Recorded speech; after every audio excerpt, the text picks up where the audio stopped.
Untuk melancarkan propagandanya, pemerintah Jepang melancarkan gerakan-gerakan seperti gerakan 3A, Putra dan Jawa Hokai. Organisasi Putra dipimpin oleh 4 serangkai, yaitu. Baik ya, kita cerita materinya. Ini adalah tentang masa pendudukan Jepang.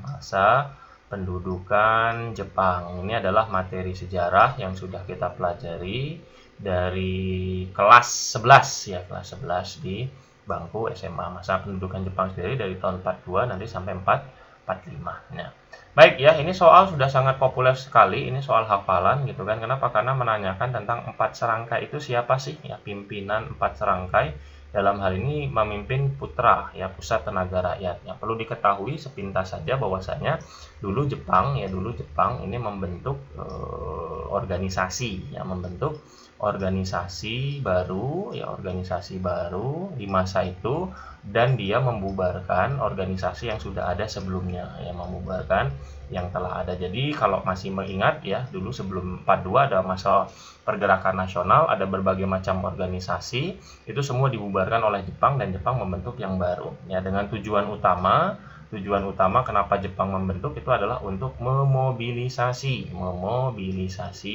potensi dan kekuatan rakyat Indonesia, dalam hal ini kekuatan rakyat, untuk membantu perang Asia Timur Raya, perang yang Jepang terlibat di dalamnya, Asia Timur Raya, atau Perang Dunia II pada waktu itu juga boleh kita bilang. Nah, di antara berbagai macam organisasi baru yang dibentuk itu, karena ada banyak. Nah, salah satunya itu adalah pertamanya dibentuk adalah organisasi 3A ya.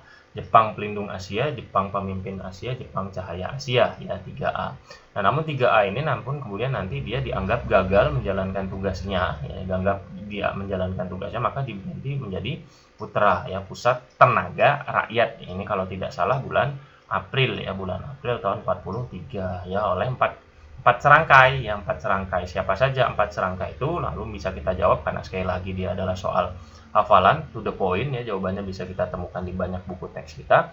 Insinyur Soekarno harus masuk dan Dr. Andes Muhammad Hatta harus masuk ya. Lalu selanjutnya siapa? Ki Hajar Dewantara. Yang ada Ki Hajar Dewantara itu B, D sama E. Ya, setelah Ki Hajar Dewantara siapa? Kiai Haji Mas Mansur. Maka jawaban kita adalah, jawaban kita untuk soal ini E ya. Namun sekedar informasi, Putra juga nanti dianggap gagal menjalankan tugasnya, dibubarkan dan diganti menjadi Jawa Hokokai ya, Jawa Hokokai, di mana nanti Jawa Hokokai ini hanya dipimpin oleh Soekarno seorang ya, kurang lebih seperti itu. Jadi itu sedikit cerita tentang 3 organisasi yang sebenarnya punya fungsi yang sama gitu kan, 3A, Putra dan Jawa Hokokai ya. Ini adalah sebuah organisasi yang tujuannya tadi untuk memobilisasi kekuatan. Namun karena sekali lagi, karena soalnya menanyakan siapa 4 serangkai pemimpin Putra, maka jawaban kita adalah E ya.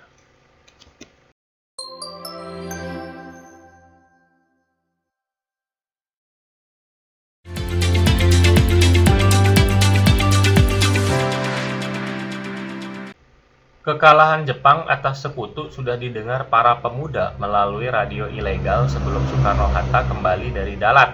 Setibanya Soekarno-Hatta di Jakarta, tindakan pertama yang dilakukan oleh pemuda Indonesia adalah, baik ya, untuk soal ini materinya bisa kita klasifikasikan ke bahasan tentang menjelang proklamasi, materi menjelang proklamasi ya. Ini adalah materi yang kita bisa pelajari di kelas 11 ya, untuk mata pelajaran sejarah Indonesia ya. Tapi ini soal analisa ya, tapi juga ada pemahaman konsepnya, ada sedikit hafalannya. Selama kita kemudian bisa memahami dengan baik, maka bisa menjawab ya. Nanti kita bisa tengok juga secara kontekstual, tidak secara tekstual, ada di buku-buku pelajaran kita.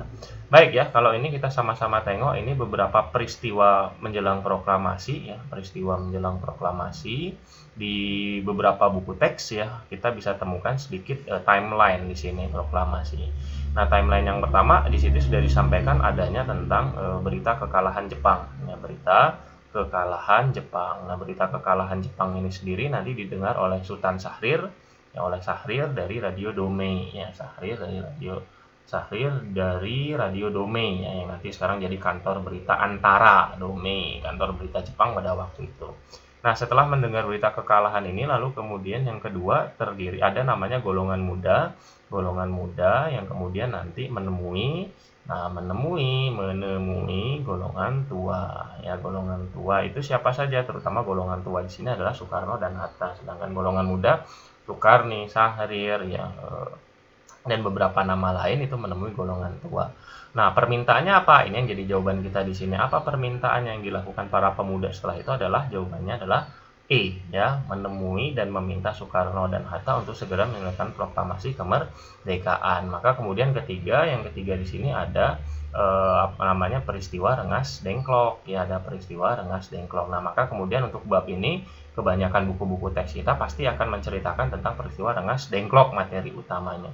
Di mana peristiwa Rengas Dengklok ini terjadi karena adanya perbedaan pendapat, ya, perbedaan pendapat dari golongan tua dan juga golongan muda, di mana golongan muda ini ingin kemudian segera melaksanakan proklamasi karena sudah yakin dengan berita kekalahan Jepang, sedangkan golongan tua inginnya secara matang, ya, karena ingin memastikan dulu apakah berita kekalahan Jepang betul atau tidak. Maka terjadi perbedaan pendapat, terjadilah peristiwa Rengas Dengklok, yaitu peristiwa penculikan Soekarno dan Hatta ke Rengas Dengklok, ya, oleh para golongan muda, ya, oleh para golongan muda. Nah, jadi sekali lagi yang pertama kali dilakukan adalah menemui Soekarno-Hatta meminta proklamasi, namun kemudian tidak langsung dituruti oleh Soekarno dan Hatta, maka terjadi perbedaan pendapat dan terjadilah peristiwa Rengas Dengklok, ya. Jadi secara timeline jawaban kita untuk soal ini adalah E, kurang lebih seperti itu, ya, untuk E. Nah, bagaimana dengan yang lainnya setelah peristiwa Rengas Dengklok? Maka kemudian terjadilah proklamasi, ya, pada tanggal 17 Agustus 1945. Nah, untuk bagaimana pilihan yang lain, PPKI sendiri ini sudah terbentuk, ya, sebelum berita kekalahan Jepang, sudah terbentuk dari bulan Juni, ya, sudah terbentuk dari bulan Juni 1945 sebelum berita kekalahan Jepang, karena Jepang menyerah kalah bulan Agustus, ya, bulan Agustus 1945. Mengadakan rapat dengan pemimpin nasional untuk mengadakan tindakan selanjutnya. Ini tidak ada teks ini di buku-buku kita, ya, kita tidak diajari. Melakukan koordinasi untuk melaksanakan proklamasi bukan di kalangan pemuda tapi golongan tua, ini juga tidak ada. Sedangkan menemui golongan tua bukan untuk menanyakan kebenaran tapi untuk meminta proklamasi. Sekali lagi untuk soal ini jawaban kita adalah meminta dan menemui Soekarno dan Hatta untuk segera melaksanakan proklamasi kemerdekaan.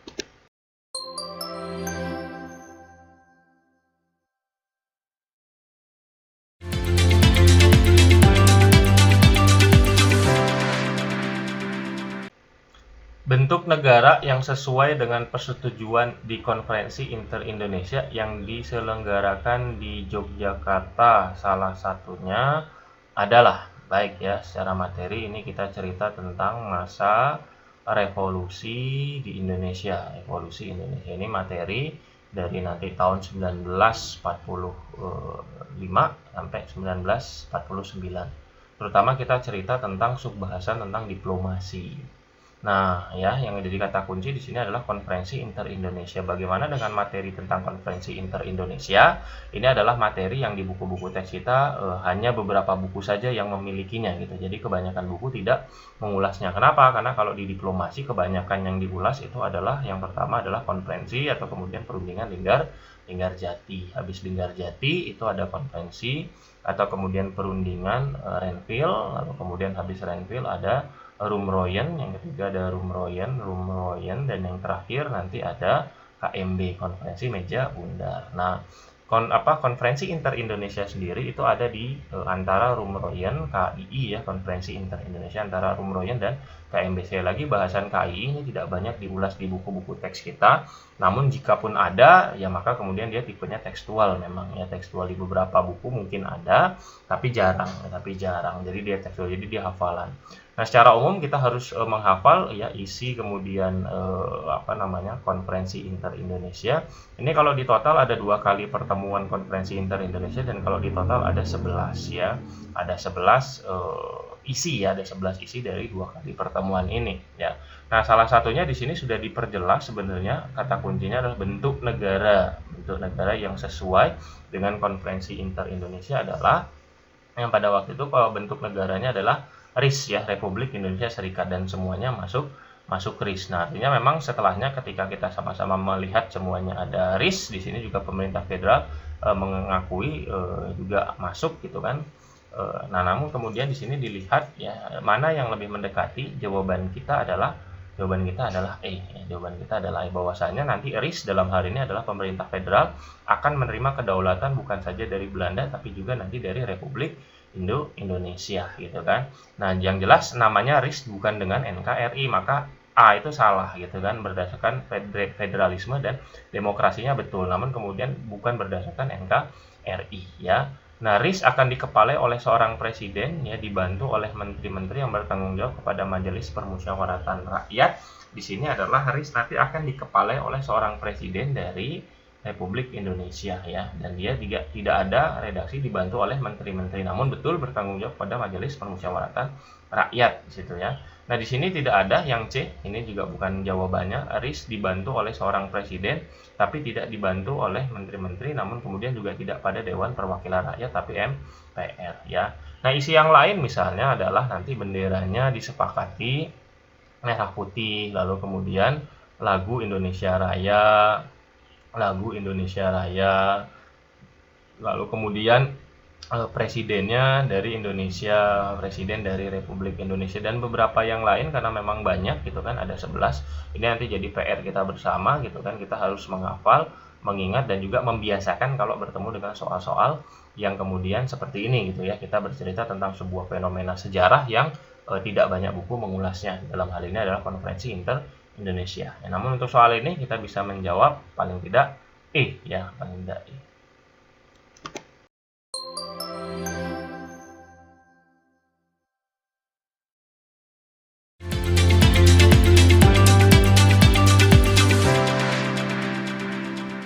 Pada pelaksanaan sistem kultur Stelsel, pos pengeluaran terbesar pada anggaran belanja pemerintah Hindia Belanda adalah anggaran untuk. Baik ya, untuk soal ini bisa kita klasifikasikan materinya cerita tentang masa penjajahan atau masa kolonialisme, imperialisme di Indonesia. Ya, ini panjang masanya imperialisme.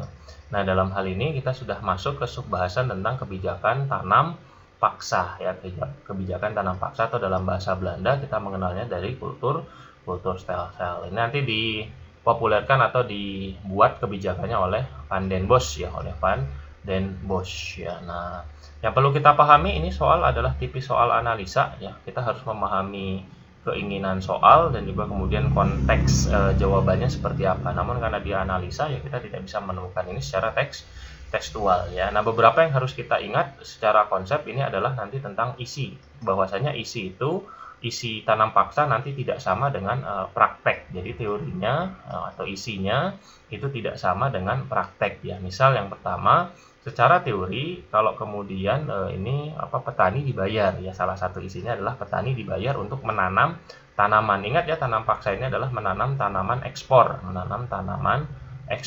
berupa apa tanaman ekspornya? Berupa tanaman perkebunan, kopi, teh dan segala macam ini ditanam di tanah petani.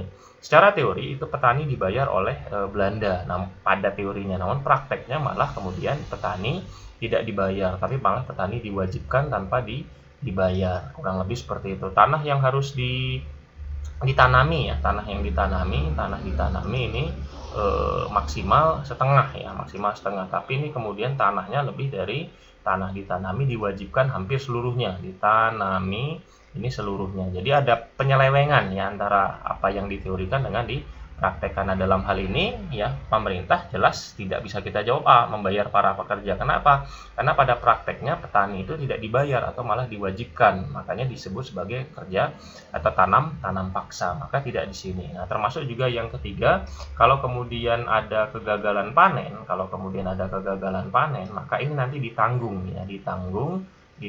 Belanda. Namun kemudian prakteknya tidak seperti itu ya, gagal panen ini malah jadi tanggung jawab petani. Nah, maka dari ini juga kita tidak bisa jawab B gitu kan, karena pemerintah Belanda malah tidak membayar ganti rugi lahan, itu nanti jadi tanggung jawab petani. Dan untuk yang lain-lainnya juga ada banyak, karena isi dan prakteknya ini kalau ulas semuanya ada belasan ya, ada beberapa buku dan banyak buku yang mengulas ini, namun beberapa yang populer 3 diantaranya sudah kita ulas, jadi tidak seperti ini. Termasuk juga tidak menyediakan lahan pertanian. Ingat ya, prinsip tanam paksa, namanya saja sudah tanam paksa, ini adalah mewajibkan ya, atau kemudian memaksa petani, memaksa 100% petani, memaksa 100% petani pribumi ya. Jadi kalau kita menemukan ada redaksi di mana pemerintah Belanda turun tangan dalam hal teknis tanam paksa, misalnya air dan segala macam, tumbuhan dan segala macam, maka itu tidak mungkin gitu kan. Kenapa? Karena ini jadi tanggung jawab penuh petani pribumi. Jadi tidak menyediakan peralatan, tidak membayar kerja dan segala macam. Namun kemudian diingat, karena tugas dan tujuan utamanya adalah untuk ekspor, sampai kemudian kita mengetahui bahwasanya ini nanti berhasil ya mengisi kas Belanda yang kosong, maka kemudian dia juga harus mengeluarkan anggaran, terutama untuk apa? Untuk perdagangan, karena ini ekspor. Nah, di sini ada kata perdagangan, maka jawaban kita adalah C ya. Untuk soal ini jawaban kita C ya. Jadi yang lebih dekat untuk soal ini kita jawab C. Kenapa tidak D? Membangun infrastruktur demi lancarnya arus. Ingat sekali lagi, pembangunan segala macam diserahkan kepada petani pribumi. Namun kemudian karena tujuan utamanya adalah untuk ekspor, maka jelas harus untuk perdagangan terutama. Dan di antara semua pilihan antara A sampai E yang ada perdagangan, hanya jawaban kita C.